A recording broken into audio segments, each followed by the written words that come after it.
Can we please introduce our other speakers? We have Hanan Ben Halou from Tawazun, if we can invite her on board, please. We have Marilyn van Delft from Deloitte. She's a partner in the tax department. We also invite Paula Newby, and she is the CEO of Predixa, and she is going to share with us what she does, and then we'll take it on from there. So thank you very much indeed. Everybody's here. So ladies, what did you think about this conversation that we just had? Marilyn, from your perspective, from out there, you've recently come from the Netherlands, and please tell us about yourself and then give us a comment on what you heard. Yes.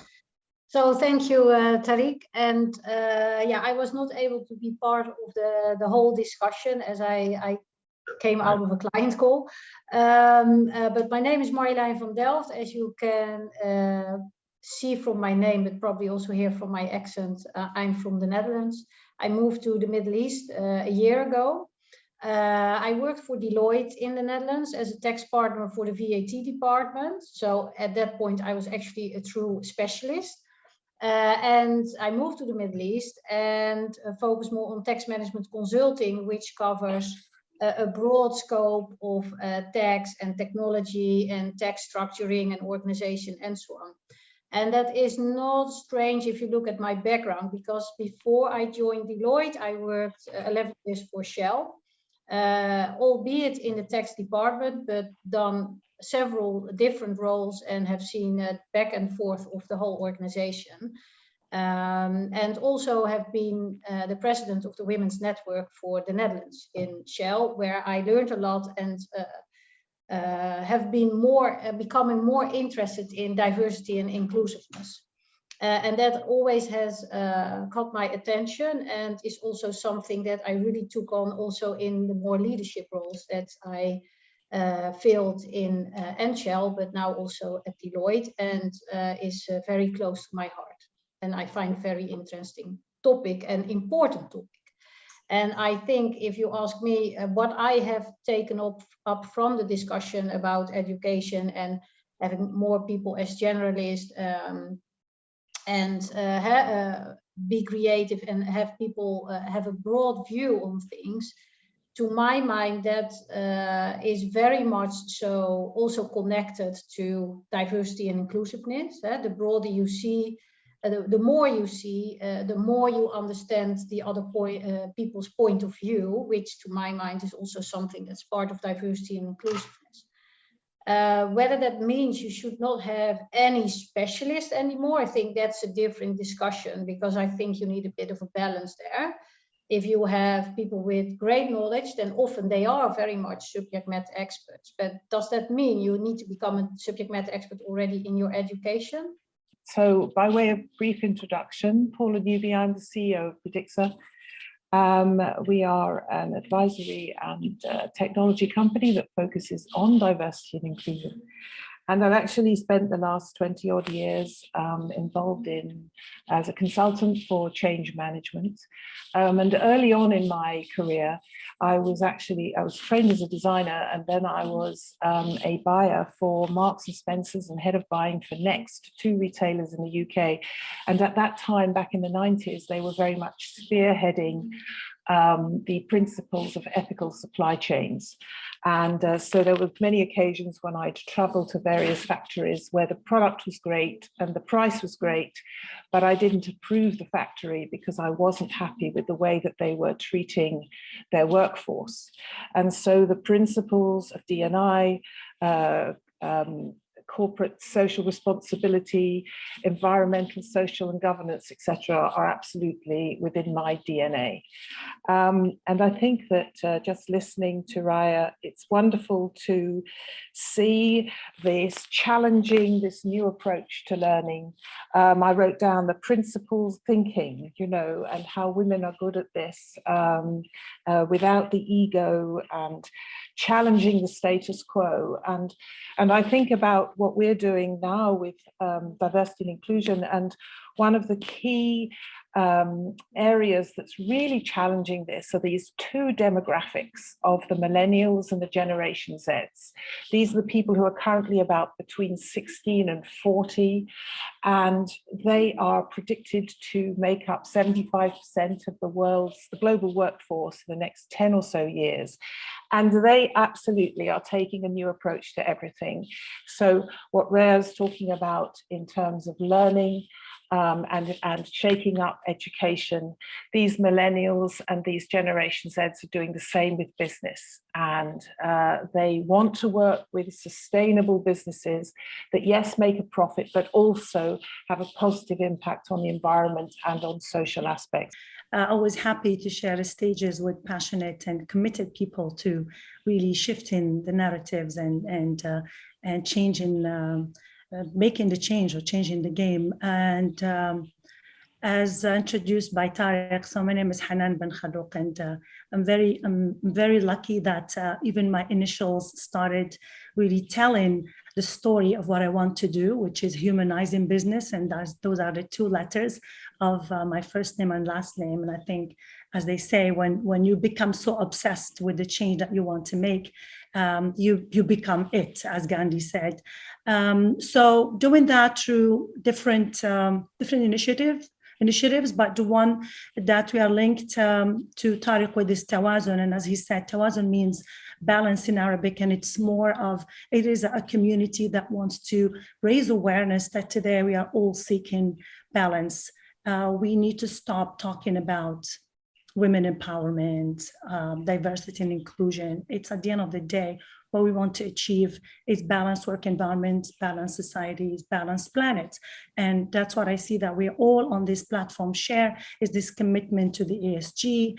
And as I was listening to Raya talking, and great presentation, Raya, really, really proud of seeing a young woman like yourself already making those changes, really proud of that. And I'm sure that you're a role model to a lot of young women and men in your generation. And that's what we need to see more of in our region. When I was president of the Women's Network within Shell, what I did as a counter proposal is also celebrate International Men's Day. So we approached it the same way as we did for International Women's Day, and the men were really surprised at the day. We took a lot of effort and time in it, and that was my whole approach anyway in that role, to include the men. I said, look, we don't have to change the women are good as they are. What we need to do is include the men in the discussion, because the women have heard this story 1,000 times. They know where they are, but the men are oblivious because they don't hear it, or they think everything is well, right? So they need to know where we are. And I use data and everything, and then storytelling. But yeah, okay, in a lot of companies, people love data, right? So they want proof. We gave them the proof and the storytelling, and we took also the light-hearted way, so to make a bit of humor in it, like also celebrating International Men's Day, but they really appreciate it. We also want to ask the question, are we flying blind into 2022 in terms of the business that is out there? And we're literally back to where we were before, just a little bit faster in terms of COVID. So the question I'm asking here is from unconscious blindness to honest and open and clear discussion and openness and thought. So when we look at unconscious blindness, the kind of things that we have are arrogance and dismissing competitive successes and an inability to know what we know, things like that. And that becomes our unconscious blindness. So when we're looking at board level positions and leadership positions within organizations, this is a critical area we need to look at, and then shift to open and clear conversation and narrative that is out there. And I'd like to bring this to the group to be able to see how we can actually change this. I was looking at some information just a couple of days ago from an organisation called Diversity Q, which is the analysis of the UK. And I think they were saying that in 2020, despite having 47% of the women of the UK workforce being women, only 10.5% are on the board. And also of that, 5.8% are BAME, Black, Asian, minority ethnicity, only 5.8% on the board. And there are no women women within the BAME community in the UK. And yet, one of the things that we're seeing is that in the FTSE 100, for instance, some of the old firms are really struggling now to maintain share value because they have this old thinking. And perhaps I would suggest that with this old thinking is perhaps linked to the fact that, you know, their boards are made up of non-diverse thinking. So it's the, dare I say, the white middle-aged men who continuing with the same thinking, and it's not challenging, and it's not that startup mentality. Indeed, I mean, this is what the program is entirely about. Because if you look at large strategy consulting firms, you look at that. If you look at the mid-level, 50% of them, it's a 50-50 reasonably good balance. But when you look at a partner level, it goes well below 10%, and that is happening across the board. So there's something happening at that top level that needs to be addressed. This program is precisely about that. This program is essentially addressing that, and sort of literally looking at square. You know, right between the eyes and saying this is a critical issue that we need to address. What we're trying to do is anchoring from here our future and connecting all the dots and sort of saying, what are the things that we need to do? What are the muscles that we need to develop? What are the learnings that we need to have for this thing to be eliminated? Hanan, may I bring you into this conversation? You wrote an amazing book, Seeds and Seeds of Change. How can you plant the seeds of change through your book, through the lens of your book, into senior leadership positions, and then grow from there? Actually, it's all in line with what you were all saying. It's about that, building those human-centric, what I read in a book, deliberately developmental organization, where we transform the way we learn and we change how we define leadership. And I think these are some of the principles that I touch on in the book. And the acronym, which means it's about planting the seed for a better future. It's the seeds for change in an increasingly changing world and an ever-changing world. It's about sensing. That's what the first letter, which is the S. We need to start cultivating intelligence that is not always based on facts and based on the cognitive or based on the head, and which goes in line with what you were talking about the empathy and emotions, and also developing the intuition, because we live in such an unpredictable world, and we can no longer know what's going to happen. So we can't wait for the facts to make a logical, practical decision. We need to be courageous enough. Leaders of the future will have to embrace courage, and will have, like Paula was mentioning, sometimes you don't have all the answers. And you need to embrace that vulnerability and make the decision based on what feels right. This is really the nub of everything, which is are today's boards, strategic committees and advisory boards right at the top, and leadership roles of CEOs and so on. Do you think that boards, strategic committees and advisories are ready for the future? Yes, no, perhaps, maybe. Well, it seems to be a flat no right now. It's like 98% no, they're not. Okay, so obviously the program is perfectly timed. And it seems to be done very vigorously at this point in time, because the numbers are going straight up.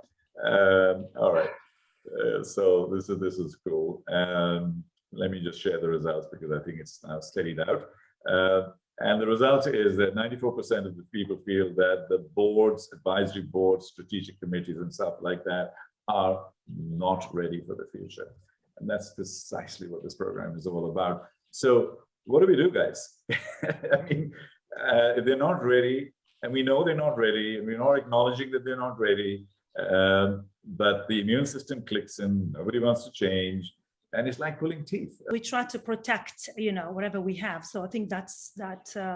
Yes, there might be slight difference between culture, but I think it's more human. And neuroscience has shown that we are wired to resist change. Though, however, and being in the topic and the scope of change management myself, I feel that people don't resist their own ideas.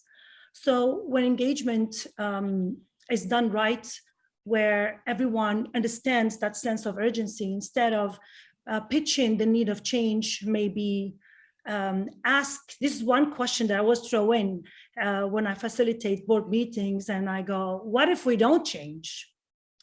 And I flip it and have them start looking themselves at the problems that could happen. Okay, you don't want to change, so let's start thinking, what if we don't change? And then suddenly, and I've seen it happen in many rooms, suddenly that change shifts that paradigm and they start loosening up a little bit and like, okay, well, probably if we don't change, it's not going to be as good. And so sometimes it's really about that engagement, about having people understand that need and making them come up with that sense of urgency rather than impose it top down. How would you characterize the sort of conversations we've had towards trying to open this conversation as far as this FAB program is concerned? Are we in the right direction? Are we getting people warmed up? You're not there yet. I mean, this is literally day 2 of 8 days. So what are your thoughts? Well, absolutely. And as I mentioned earlier, I just think that this is extremely timely. And as I mentioned earlier, you know, the millennials, the Generation Z, these people who are driving this agenda, you know, we've had the Me Too movement, we've had Black Lives Matter, we've had the mental anxiety in the lockdown, and it's just shifted the discussion. And I think people are realizing that it needs a new approach. And one of the things that we always talk about is starting with an inclusive culture. You know, that an inclusive culture means being able to bring your whole self to work, where you're valued and that you can express an opinion with the psychological security of knowing that what you say will be respected, that you will be able to express diverse views based on diverse experiences without fear of recrimination and discrimination. And this whole new approach that is being specifically, I think, demanded more from people through the lockdown who felt a little bit more disconnected with their company cultures. And this is driving this agenda. And I think that along with all of that, this recognition of diversity, both in gender as well as in the, you know, by age, by culture, by ethnicity, etc. This idea that now women are at the table and have the right, as much of a right to express the opinion at the very senior level. And I just feel that this XFAB program that's happening now, when we've spoken to other people, they've recognized that this is the right time.